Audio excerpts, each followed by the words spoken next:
ओम नमो भगवते वासुदेवाय।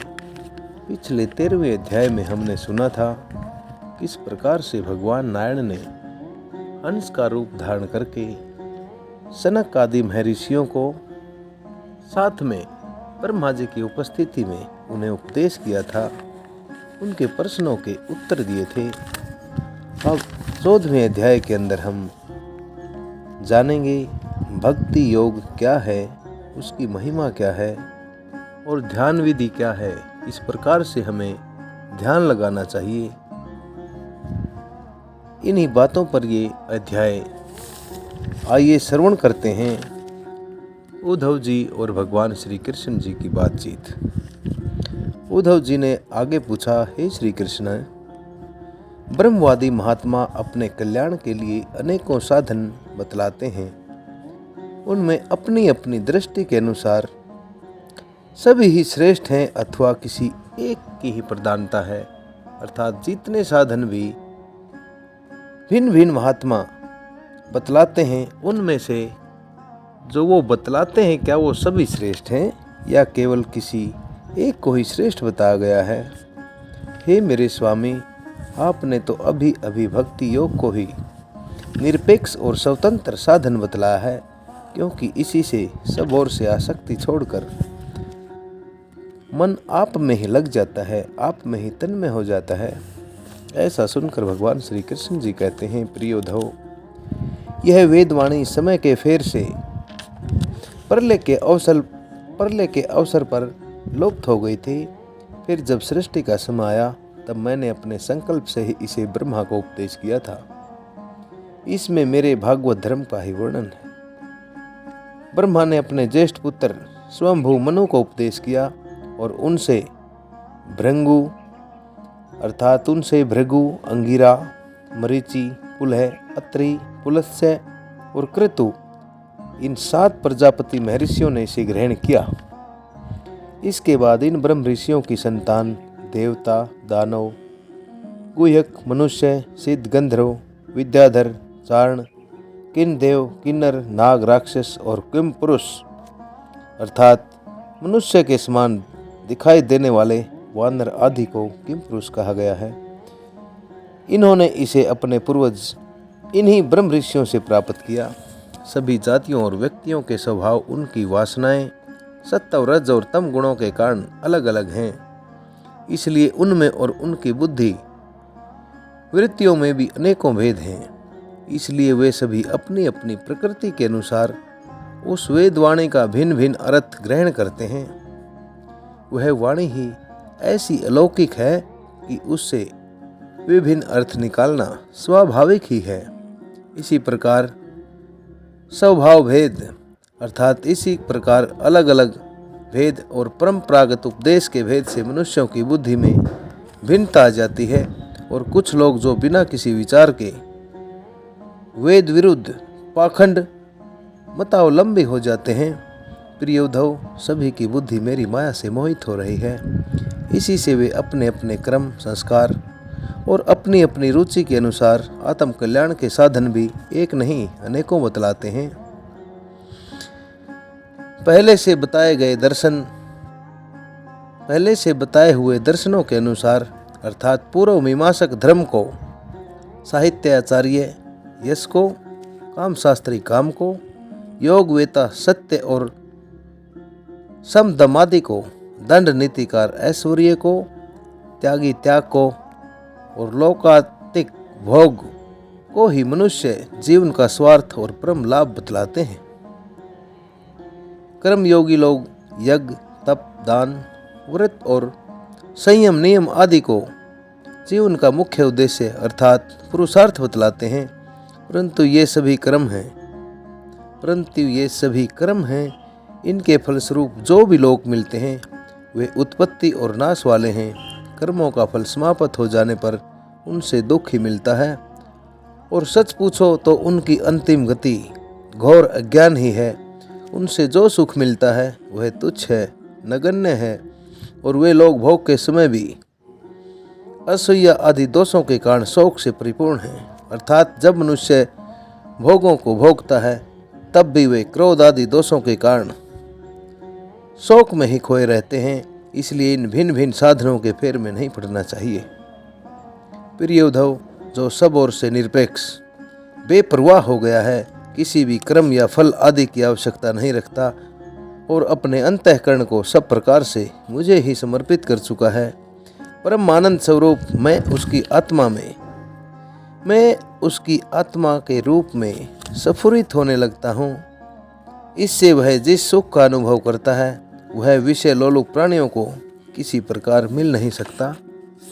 जो सब प्रकार के संग्रह और परिग्रह से दूर अकिंचन हैं, जो अपनी इंद्रियों पर विजय प्राप्त करके शांत और समदर्शी हो गया है, जो मेरी प्राप्ति से ही मेरे सानिध्य का अनुभव करके ही सदा सर्वदा पूर्ण संतोष का अनुभव करता है, उसके लिए आकाश का एक एक कोना आनंद से भरा हुआ है। जिसने अपने को मुझे सौंप दिया है वह मुझे छोड़कर न तो ब्रह्मा का पद ही चाहता है और न ही देवराज इंद्र का पद। उसके मन में न तो सार्वभौम सम्राट बनने की इच्छा होती है और न ही वह स्वर्ग से भी श्रेष्ठ रसातल का ही स्वामी होना चाहता है। वह योग की बड़ी बड़ी सिद्धियों और मोक्ष तक की इच्छा नहीं करता। उद्धव, तो मुझे तुम्हारे जैसे प्रेमी भक्त जितने प्रियतम हैं उतने प्रिय मुझे ब्रह्मा, आत्मा शंकर, सगे भाई बलराम जी, अर्धांगिनी लक्ष्मी जी और मेरा अपना आत्मा भी नहीं है, जिसे किसी की अपेक्षा नहीं, जो संसार के चिंतन से सदा ऊपर उठकर मेरे ही मनन चिंतन में लगा रहता है और राग द्वेष न रखकर सबके प्रति समान रूप की दृष्टि रखता है। उस महात्मा के पीछे पीछे मैं निरंतर यह सोचकर घूमा करता हूँ कि उसके चरणों की धूल उड़कर मेरे ऊपर पड़ जाए और मैं पवित्र हो जाऊं। जो सब प्रकार के संग्रह परिग्रह से दूर है, यहाँ तक कि शरीर आदि में भी अहंता ममता नहीं रखते, जिनका चित्त मेरे ही प्रेम के रंग में रंगाया है, जो संसार की वासनाओं से शांत और ऊपर उठ चुका है और जो अपनी महत्ता उदारता के कारण स्वभाव से ही समस्त प्राणियों के प्रति दया और प्रेम का भाव रखते हैं। किसी प्रकार की कामना जिनकी बुद्धि का स्पर्श नहीं कर पाती, उन्हें मेरे जिस परम आनंद स्वरूप का अनुभव होता है उसे और कोई नहीं जान सकता, क्योंकि वह परम आनंद तो केवल निरपेक्षता से ही प्राप्त होता है। उद्धव जी, मेरा जो भक्त अभी जितेंद्रिय नहीं हो सका है और संसार के विषय बार बार उसे बाधा पहुंचाते रहते हैं, अपनी ओर खींच लिया करते हैं, वह भी अक्षण अक्षण में बढ़ने वाली मेरी तेज भक्ति के प्रभाव से प्राय विषयों से पराजित नहीं होता।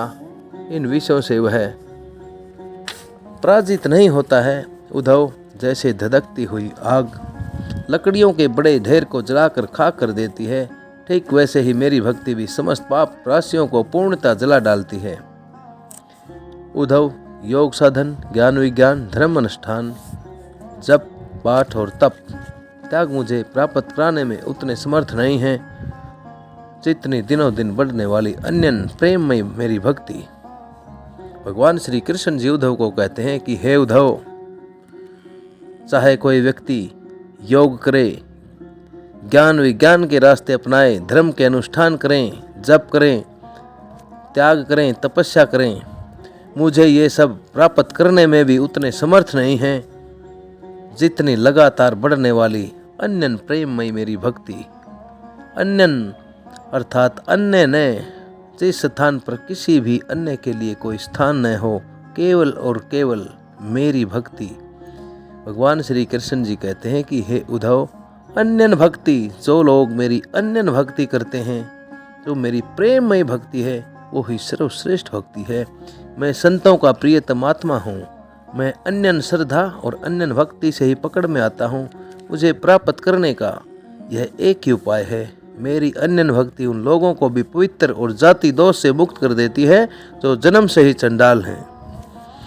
इसके विपरीत जो मेरी भक्ति से वंचित हैं, उनके मन को सत्य और दया से युक्त, धर्म और तपस्या से युक्त, विद्या भी भली भांति पवित्र करने में असमर्थ है।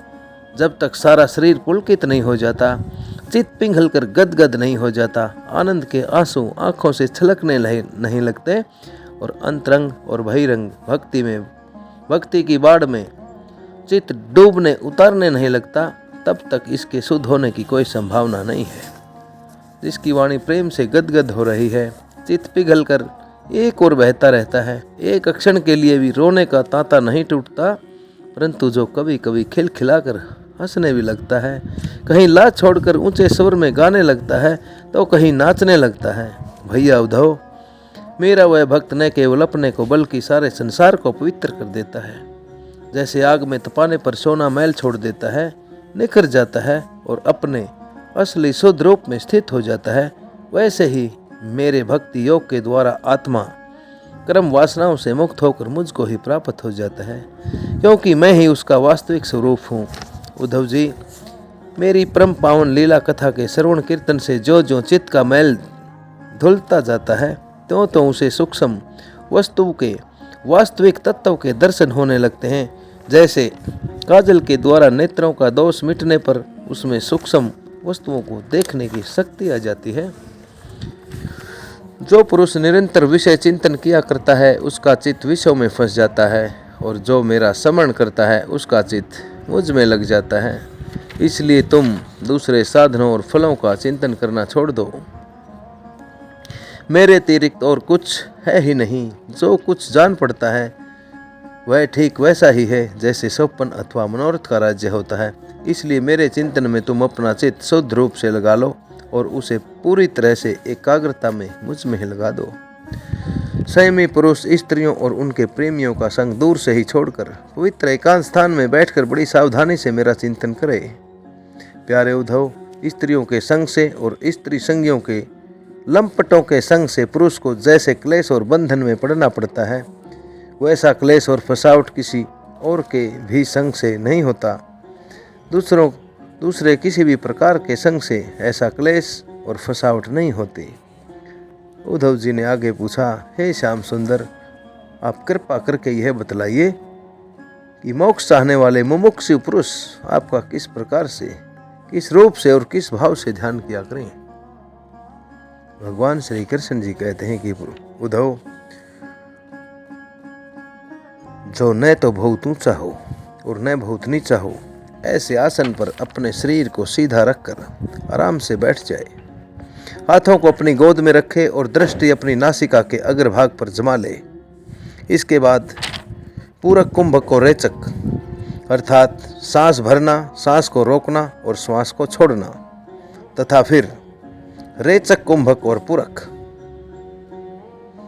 इस क्रिया को उलट दोहराते हुए इन प्राणायामों के द्वारा नाड़ियों का शोधन करें।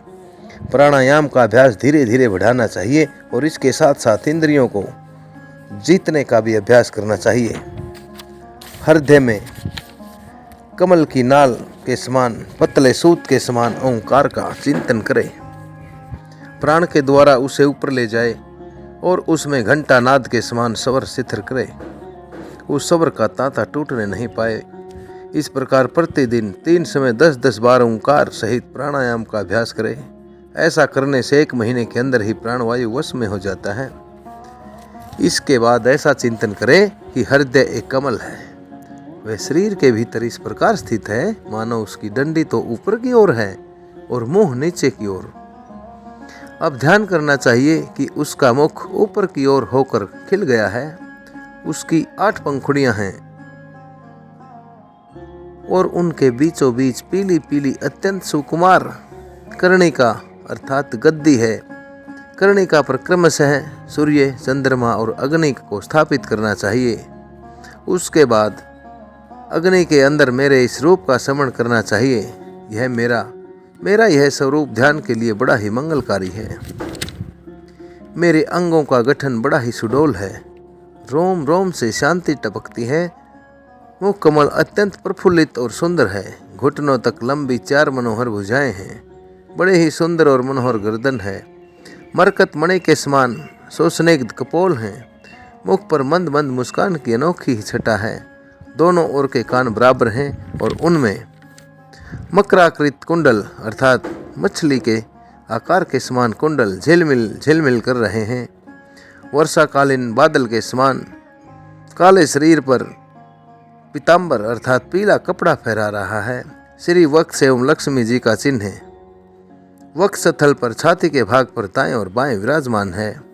हाथों में क्रमशः शंख चक्र गदा एवं पद्म धारण किए हुए हैं। गले में वनमाला लटक रही है। चरणों में पायल शोभा दे रहे हैं। गले में कौस्तुभ मणि जगमगा रही है। अपने अपने स्थान पर चमचमाते हुए मुकुट, कंगन, करघनी और बाजूबंद शोभायमान हो रहे हैं। मेरा एक एक अंग अत्यंत सुंदर एवं हृदयकारी है। सुंदर मुख और प्यार भरी चितवन कृपा प्रसाद की वर्षा कर रही है। उद्धव मेरे सुकुमार रूप का ध्यान करना चाहिए और अपने मन को एक एक अंग में लगा देना चाहिए। बुद्धिमान पुरुष को चाहिए कि मन के द्वारा इंद्रियों को उनके विषयों से खींच ले और मन को बुद्धि रूप सारथी की सहायता से मुझ में ही लगा दे। चाहे किसी भी अंग में क्यों न लगे, जब सारे शरीर का ध्यान होने लगे तब अपने चित्त को खींचकर एक स्थान में स्थिर करे और अन्य अंगों का चिंतन न करके केवल मंद मंद मुस्कान की छटा से युक्त मेरे मुख का ही ध्यान करे।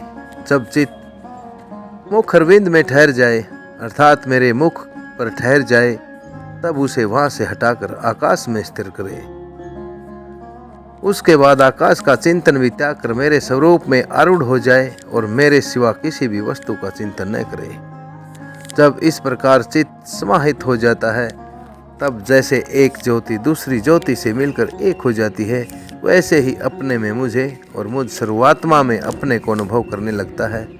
जो योगी इस प्रकार तीव्र ध्यान योग के द्वारा मुझ में ही अपने चित्त का संयम करता है, उसके चित्त से वस्तु की अनेकता, तत्संबंधी ज्ञान और उनकी प्राप्ति के लिए होने वाले कर्मों का भ्रम शीघ्र ही दूर हो जाता है। इस प्रकार श्रीमद् भागवत महापुराण के 11वें स्कंद का यह 14वां अध्याय आप सभी श्रोताओं द्वारा ओम नमो नारायण चैनल द्वारा श्रवित किया गया। नरेंद्र कौशिक की आप सभी से बारंबार ये विनती है, कृपया ओम नमो नारायण चैनल को अवश्य सब्सक्राइब करें ताकि चैनल का हौसला बढ़ता रहे और इस प्रकार की पुण्यमयी कथाओं का प्रसार और प्रचार आगे से आगे होता रहे। इन शब्दों के साथ आप सभी को पुनः ओम नमो भगवते वासुदेवाय, ओम नमो भगवते वासुदेवाय, ओम नमो भगवते वासुदेवाय। अगले 15वें अध्याय में हम सुनेंगे भिन्न भिन्न सिद्धियों के नाम क्या क्या हैं और उनके लक्षण क्या हैं। सुनते रहें, सुनाते रहें। पुनः सभी को ओम नमो भगवते वासुदेवाय।